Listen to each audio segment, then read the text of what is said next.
Hello दोस्तों, welcome to our new video. तो दोस्तों, आज के इस वीडियो में हम लोग देखेंगे संविधान से जुड़े 15 ज़रूरी प्रश्न जो कि हर एग्ज़ाम में प्रायः पूछे जाते हैं। इस प्रश्न के साथ साथ हमारा क्या होगा कि जीके का टॉपिक रिवीजन होते जाएगा और इस तरह का वीडियो हम हमेशा लाते रहेंगे। तो वीडियो शुरू करने से पहले हम आपको बता दें कि इस चैनल पर आपको जीके जीएस की तैयारी कराई जाएगी और सभी प्रकार के जीके जीएस का क्वेश्चन कराया जाएगा, चाहे वो किसी भी सब्जेक्ट हो, जैसे कि पॉलिटी, हिस्ट्री, किसी भी टॉपिक का हो। तो चलिए वीडियो को शुरू करते हैं। आज का हमारा पहला प्रश्न है। सब प्रश्न को आप चाहें तो अपने माइंड में याद कर सकते हैं या फिर नोट भी कर सकते हैं और सबका आंसर हम बताते चलेंगे। जिसका आंसर नहीं बताएंगे वो होमवर्क के रूप में आपका हो जाएगा, तो उसको आप घर से करते आइएगा। तो पहला प्रश्न है, भारत के संविधान के जनक किसे कहा जाता है? तो आप लोग को शायद पता होगा कि भारत का संविधान का जनक किसे कहा जाता है। तो इसका राइट आंसर हो जाएगा डॉक्टर भीमराव अंबेडकर, यानी कि पहला प्रश्न, सेकंड वाला आंसर बी नंबर। तो याद करते हुए चलिएगा, अगला प्रश्न देख लेते हैं। अगला प्रश्न है कि भारत का संविधान कब अंगीकृत किया गया, यानी कि कब अपनाया गया था। तो इसका भी आंसर क्या हो जाएगा, 26 जनवरी 1950, यानी कि बी नंबर। हम आपको बताते चलें कि अगर इस टॉपिक का आपको मतलब इस जो क्लास का आपको पीडीएफ चाहिए क्वेश्चन और आंसर समेत, तो उसका लिंक हम आपके चैनल का इसमें दे देंगे, कमेंट बॉक्स में दे देंगे और डिस्क्रिप्शन में भी डाल देंगे। आप हमारे टेलीग्राम, व्हाट्सएप किसी से भी जुड़ सकते हैं। अगला प्रश्न देखते लेते हैं कि भारतीय संविधान में कुल कितनी अनुसूचियां हैं। तो इसका राइट आंसर हो जाएगा, यदि आपको आंसर पता है तो आप कमेंट कर सकते हैं पहले भी, अगर आपको नहीं पता है तो हम आपको बताते हुए चलेंगे। तो भारतीय संविधान में कुल कितनी अनुसूची है, तो कुल इसमें 12 अनुसूची है। इसका भी राइट आंसर क्या हो जाएगा, बी हो जाएगा। अगला क्वेश्चन की तरफ बढ़ते हैं। अगला क्वेश्चन है, संविधान की प्रस्तावना क्या कहलाती है। तो इस क्वेश्चन का आपको हम होमवर्क के रूप में दे रहे हैं, इसको आप होमवर्क कर लीजिएगा, ठीक है। अगला क्वेश्चन की तरफ चलते हैं। संविधान का कौन सा भाग मौलिक अधिकारों से संबंधित है। तो हम आपको बताते चलें कि यह भाग 3 है। कौन सा भाग है, भाग 3।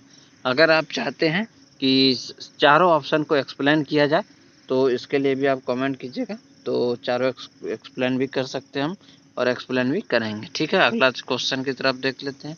6 नंबर क्वेश्चन है, भारत के संविधान की प्रस्तावना में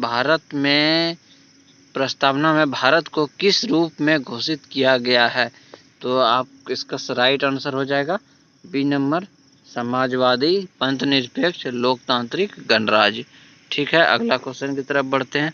भारतीय संविधान में मौलिक अधिकार किस अनुच्छेद तक दिए गए हैं। तो इसका राइट आंसर हो जाएगा अनुच्छेद 12 से 35। और भाग क्या था, आप रिवीजन कीजिए, भाग 3 था, कि भाग 3 में है और अनुच्छेद 12 से 35, ठीक है। अगला क्वेश्चन की तरफ बढ़ते हैं। संविधान का कौन सा भाग राज्य के नीति निर्देशक तत्वों से संबंधित है। तो तीसरा तो था, किससे था, मौलिक अधिकार से। तो चौथा क्या हो जाएगा, चौथा भाग 4। अगला क्वेश्चन की तरफ बढ़ते हैं। अगला क्वेश्चन है, संविधान की प्रस्तावना में समाजवादी और पंथनिरपेक्ष शब्द किस संशोधन द्वारा जोड़े गए थे। तो ये आपका कौन सा संशोधन हो जाएगा, ये आपका 42वां संशोधन, बी नंबर आंसर हो जाएगा, ठीक है।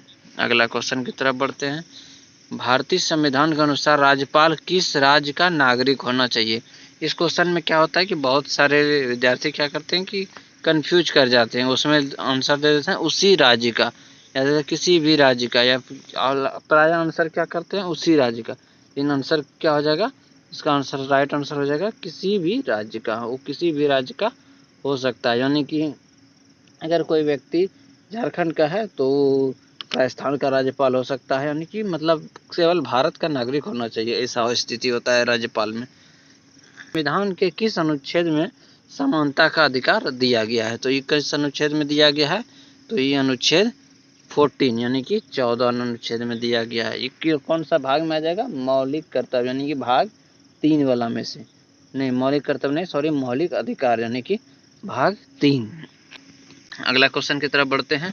अगला क्वेश्चन है, संविधान की 8वीं अनुसूची में वर्तमान में कितनी भाषाएं शामिल है। तो इसका राइट आंसर क्या हो जाएगा, और वर्तमान में भी 22 भाषाएं शामिल है। आंसर क्या हो जाएगा? C number. ठीक है, याद रखिएगा। अगला क्वेश्चन देख लीजिए, भारत के संविधान में कितने अनुच्छेद मूल रूप से थे? तो इसका राइट आंसर क्या हो जाएगा? 395, यानी कि ए नंबर। ठीक है, याद रखिएगा इसको भी। अगला क्वेश्चन है, आपातकालीन की घोषणा कौन करता है? जिसका हम टिक लगा के ही आए हैं, इसको आप देख लीजिए, राष्ट्रपति करते हैं। तो आज के लिए इतना ही, बाकी का वीडियो अगला वीडियो में आएगा। और किस टॉपिक पे वीडियो चाहिए आप बताते रहिएगा। और चैनल पे नए हैं तो चैनल को सब्सक्राइब कीजिए, वीडियो को लाइक कीजिए, दोस्तों के साथ शेयर कीजिए और सपोर्ट कीजिए। जय हिंद, जय भारत, धन्यवाद।